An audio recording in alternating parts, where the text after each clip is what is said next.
You're listening to Seattle Real Estate Podcast. Hey everybody, I'm Sean Reynolds, the owner of Summit Properties Northwest, Reynolds and Kline Appraisal, and your host of the Seattle Real Estate Podcast. Will I ever get my payroll protection money? That's a question a lot of small business owners and independent contractors and other people are asking right now. The payroll protection program has been in place. The earliest was April 3rd, people could apply for businesses, and then April 10th, a week later is, I think that's right, April 10th, is when independent contractors could apply. And a ton of people have applied but haven't heard back. So I'm going to kind of do an update on this podcast of where I'm at with my PPP loan and then give you some information of research that I've found and my experience talking to other small business owners of what they are experiencing. So because there's been such massive demand by all of these businesses that are shut down, the government's basically doing round 2.0 stimulus package, specifically to do with the payroll protection program. So right now, on Tuesday, today is Thursday, April the 23rd, on Tuesday, the Senate approved an additional coronavirus relief package. The bill is expected to be signed into law sometime this week, maybe right now. I think it's the Senate has passed it. We're waiting for it to be in place in front of the House, but the House is getting a deep cleaning right now. So that's the House of Representatives. So nothing's going on there, but sometime later this week, and then the government President Trump has indicated he will sign the bill. So the program, the original payroll protection program, ran out of the initial $349 billion last in 13 days, and that was on March 16th. They basically just, boom, our money is allotted. We're not taking any more applications. So this time, small businesses might have a better chance at receiving funding. And I'm going to go into some examples of some small businesses, and we'll talk about that. The new bill provides $30 billion specifically for community lenders, small banks, and credit unions. An additional $30 billion will be allocated for medium-sized banks and credit unions. So you've got a total of $60 billion that's been allocated for lenders with less than $50 billion in assets.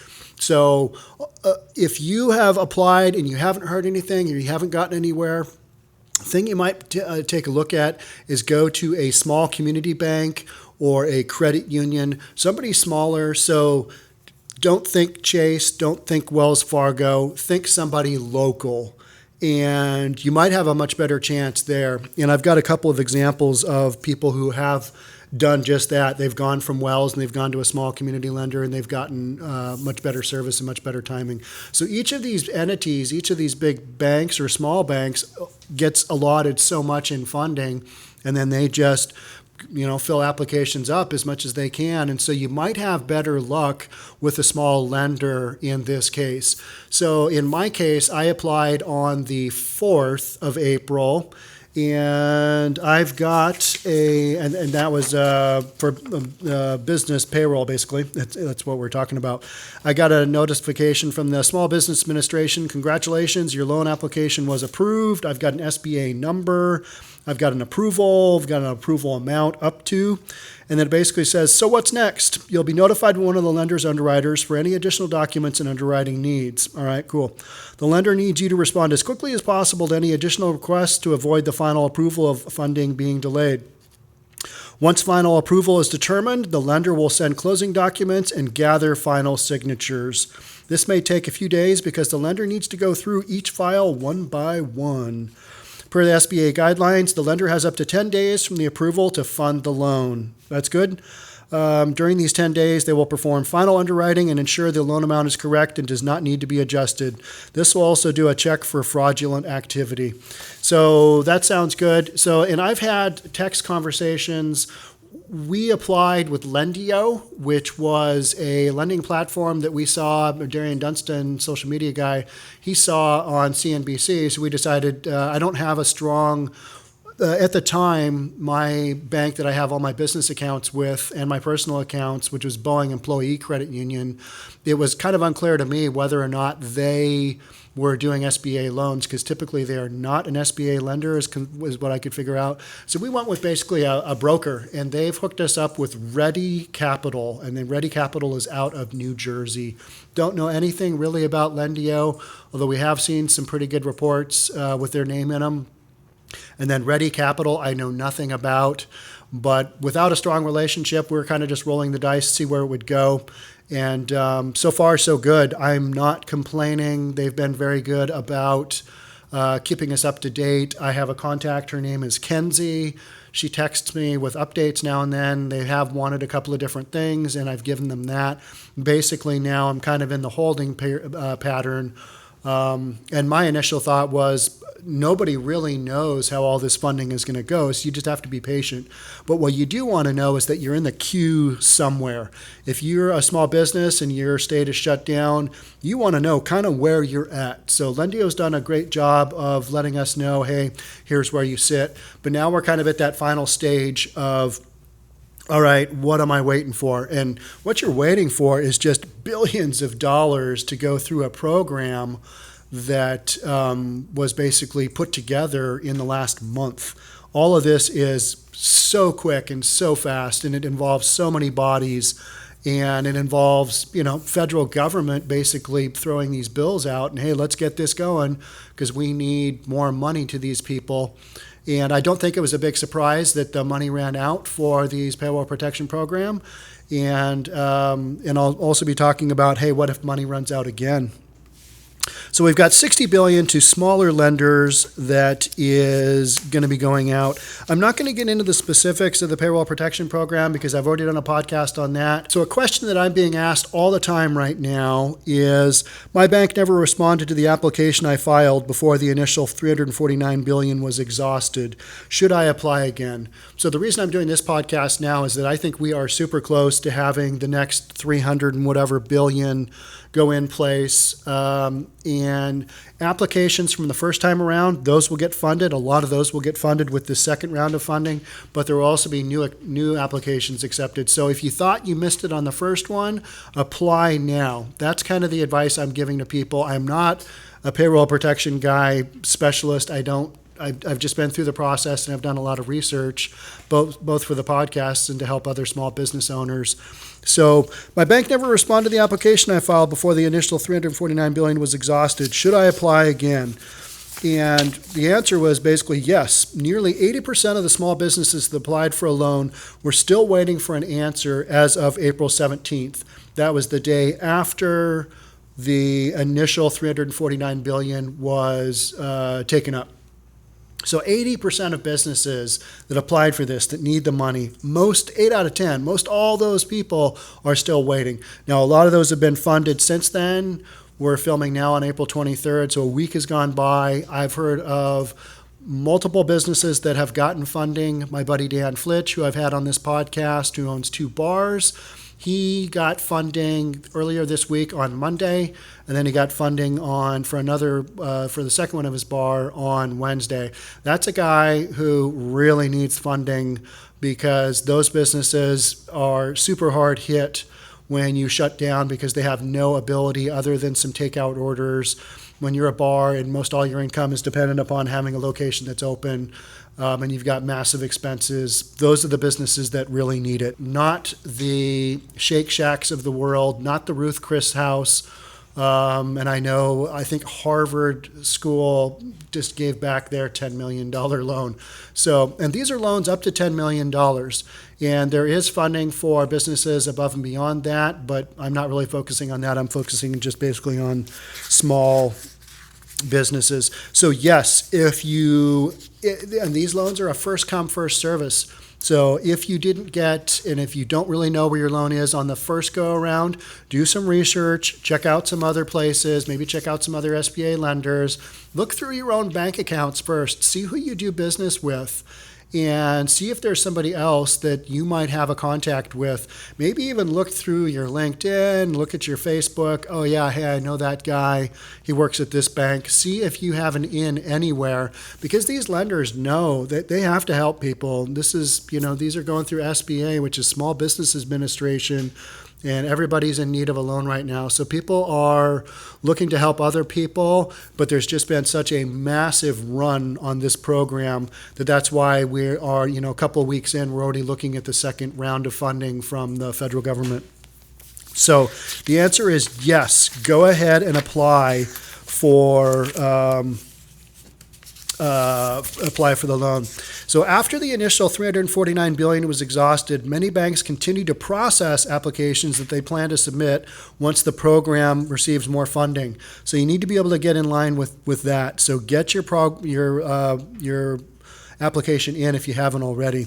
Industry officials have said they expect the money to be spent faster this time because we kind of know the process, we know the drill, that money's going to go out super quick and potentially in just a few days. So since so many applications will be submitted at once, also kinks in the program that slowed the application process initially have largely been worked out. So you're going to see some more liquidity in this program. I think you're going to see some more funding, but it's going to go quicker. So the kinks that have been worked out, officials are basically saying should speed the process. Economists at the Bank of America have said the program may ultimately need to close $1 trillion to help all eligible small businesses. So right now we're at 349. You're going to add another 300 and whatever billion. We're still well under $1 trillion. But yeah, I think you could go way above $1 trillion by the time we get all the money out to people that really need it. So here's a question that I thought was really interesting that a lot of people are asking, hey, what about the fact that my employer is going to get a payroll protection program, but I'm on unemployment? Why should I do that? Why do I want to help my employer out? Should I be, what's the deal here? And this is a question that I thought was really interesting and applies to a lot of people. It was in the Washington Post. My wife works for a daycare business that has been closed by order of the state during the coronavirus pandemic. She was collecting unemployment, including the extra $600 a week provided by the federal government under the CARES Act, but then received an email that day that the daycare had been approved for a loan under the Payroll Paycheck Protection Program. She was told to stop claiming unemployment benefits as she would be paid her regular salary. Now the employer is making her work online a few hours a week via video and do busy work. Isn't the PPP paying people not to work? That's kind of the question that I think a lot of employees have, and they're trying to figure out what the deal is. So here's kind of the answer. The PPP, enacted under the Coronavirus Aid, Relief, and Economic Act, offers an 8-week loan to small businesses affected by the coronavirus pandemic. For example, businesses like your wife's daycare that have been deemed as non-essential in order to close, that's the goal of the program. It's to keep employees on the payroll so you don't go on the already swollen unemployment rolls. And also, it'll be easier to ramp up operations when the business can fully open back up. The company can still choose to use Payroll Protection Program funds to pay that employee, even if the employee is not actually performing real work. What are they doing? Are they doing fake work? No, but they're doing busy work that isn't necessarily generating them income. And why is that a good idea? So it doesn't mean that the loan is designed to pay people not to work. This is the answer. If the employer has tasks that need doing, even if that seems pointless, it can certainly require employees to do them if it's paying them for their time. So the bottom line is it's giving employers the ability to retain employees for when we do crank back up. This is kind of a bridge loan. So even if you're being asked to do what you foresee as mindless work, you're doing something, and you're going to have a job after is the whole point. You get the payroll protection program, and your employer needs to spend 75% of the money that they're getting on payroll. And then there's a number of other criteria that you have to spend the money on. And I think June 30th or June 31st is when this program is basically essentially over. And then the app operates like a grant. The PPP operates like a grant, and then businesses will be able to, initially it kind of comes in as a loan, a 1% loan is the interest rate, but then it becomes a grant if the employer meets all the criteria. And one of the big criteria of that is they need to prove when this is all over, that they've still got the number of employees on the payroll that they had in February and March. That's kind of a broad generalization of the program, and there's lots more detail to it. But the bottom line is if you're being asked to do some meaningless stuff, that's because your employer needs to be able to prove, hey, I am doing my best to employ all of these people. Now, the big thing with like my buddy Dan, who has 2 bars, is that he is being asked to spend money on payroll when he doesn't have a bar that can be open. So he's doing takeout at both of his bars, and his off-the-rail bar starts today. That's in Bellevue, here in Bellevue. And he's doing Taco Thursday because that's his cook's best dish. So if you're in the Bellevue, Seattle area, head off the rails and get some tacos on Thursday. They're also doing pre-mixed drinks in a clear container, and then they're handing you a to-go bottle, one of those little tiny bottles you get on the airplane of hard alcohol. That's how you make up the mixed drink. So that's kind of their solution, and that is legal by Washington standards. You can sell, restaurants can sell closed containers, sealed containers of alcohol. So that's what's going on there. So there are some businesses that are open but are not doing a ton of business because their business model doesn't really work when they're not fully open, like a bar that sells alcohol. So there's some stuff going on there. Now, some of the things that I've heard about is all the money has been taken out of the program because these big lenders have this concierge treatment of their big borrowers, and those are the people that got all the loans. I think there probably is some of that, and big lenders have the discretion to work with whomever they want. Should all those people get all the money? No, but they're probably getting some money, and from what the accounts I can see is that of the $349 billion, about $365 million went out to some publicly traded companies that they were eligible for the money. All right, if they get all of the money, that's going to make some people upset, but I don't think that's the case. Here is an interesting article and some really interesting information I came up with from an attorney who his specialty is basically working with employers. My law firm has consulted, and his name is Matt Sorensen. He's an attorney. My law firm has consulted with more than 100 clients on PPP loans. And one trend we have noticed is that clients who work with community banks have had more success in getting their PPP loans approved and funded. That's kind of what we're talking about. A couple of examples from 2 small business owners with fewer than 10 employees is illustrative of what's going on. A landscaping and maintenance company client in Midland, Texas, that is just north of Dallas, I believe, banked with a small community bank, Community National Bank, and was able to get his PPP loan funded by 5 days after his application was submitted, so super quick. After hearing other business owners complain of getting no feedback or response from larger national banks, he chose the community bank where he had an account and knew some of the staff.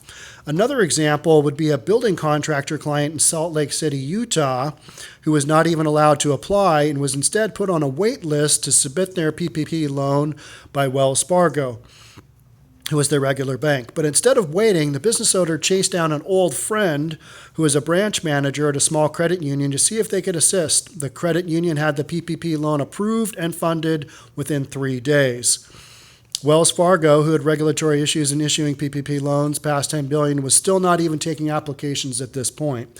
If you have a pending PPP loan application at a large bank, and this is what this attorney is recommending, if you have an application at a large bank where you have no idea of your status, or if you have even applied yet for the Payroll Protection Program, you should consider using a community bank or smaller financial institution instead and get your application submitted before the House votes on Thursday. That's right now, today. So that's why we're doing this podcast. And we'll hopefully have this out just as soon as we can. As I would expect the newly approved funds to be gone with a matter of days. So funding is going to be super quick. So that's about it. There is going to be an additional $10 billion for economic injury disaster loans, but I'm not really focusing on those. I am basically focusing on the Payroll Protection Program because that allows up to $10 million, and it allows for businesses to get a loan that can be converted into a grant, and it offers the most money. It's basically 2.5 times your payroll, but if you're a small business owner, you already know that. So now I'm gonna kind of get into some stats of where that 349 billion went, so you get an idea of what's being paid out. So of the 349 billion, as of the 16th of April, there had been 1.661 million loans done, of which 342 billion was paid out, and that was over almost 5,000 different lenders throughout the United States, 4,975. The big loans that went out were state of California had 33 billion, Florida had 17 billion, Illinois had 15 billion, Massachusetts 10, Minnesota 10, Michigan 10, New York 20, and then Washington was kind of down on the list at 6.9 billion, and then Pennsylvania also had a big one at 28 billion. And then other states had like 4, 5, 6 billion across the board. So it was a pretty even spread, and a lot of the money went to the bigger states with more businesses. So it kind of made sense. What did the loans look like? 17% of the loans were under 150 grand. The average loan size was $206,000. Now that might sound a lot to folks who aren't used to working with payroll, but you can chew through $250,000 in payroll in a heartbeat if you have a medium-sized company. Not even a big small business, but a medium-sized business. So a couple $100,000, that goes like overnight. If you are already behind a month and you need to catch up and you've got a couple of months out in front of you, or maybe you've got a month out, like we think we're all still out here in Washington, as going back to business, and you're trying to hold your business together, a couple $100,000 is not that much money. It's actually pretty small. So of the $150,000 loans, there was 1.2 million of them approved, and they had about $58 billion worth of funding. And then the percentages went down from there. So loans that were between 350 and a million, that comprised about a quarter of all the loans, 23%. Loans over 5 million comprised about 9%. So not a lot, but a fair percentage of them. And of the loans that were over 5 million, there was about $30 billion done. The most money was spent on loans between $350,000 and $1 million, and that had $80 billion in funding. So I don't see any great discrepancies here. I think it's kind of across the board.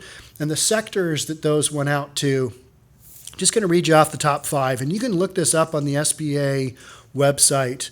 The top 5 sectors that the SBA loans went out to on the PPP were, number 1, construction, professional, scientific, and technical services. Number 3 was manufacturing. Number 4 was healthcare and social assistance. And number 5 was accommodation and food services, so restaurants. My industry, real estate, was down number 10 or 11. And we got 10 million.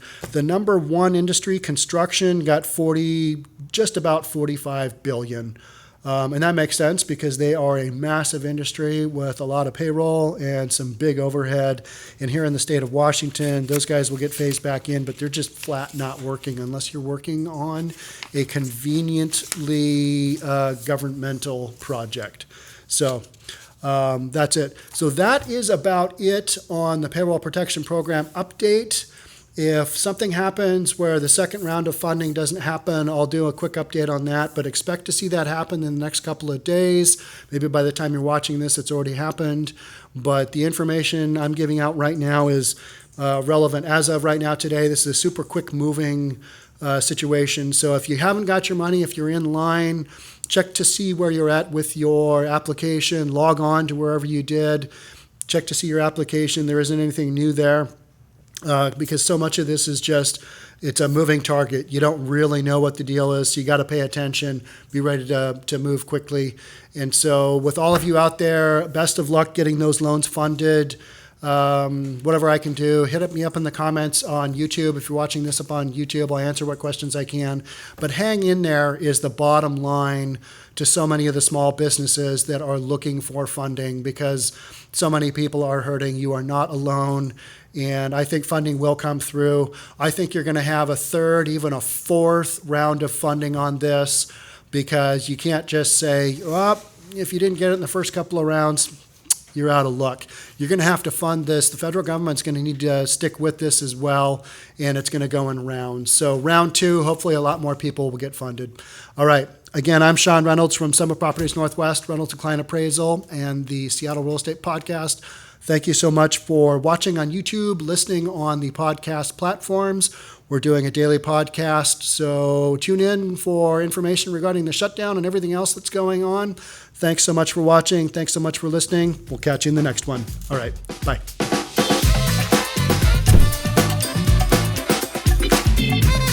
Don't forget to subscribe to our channel and hit the notification bell so you'll know when our next video is out.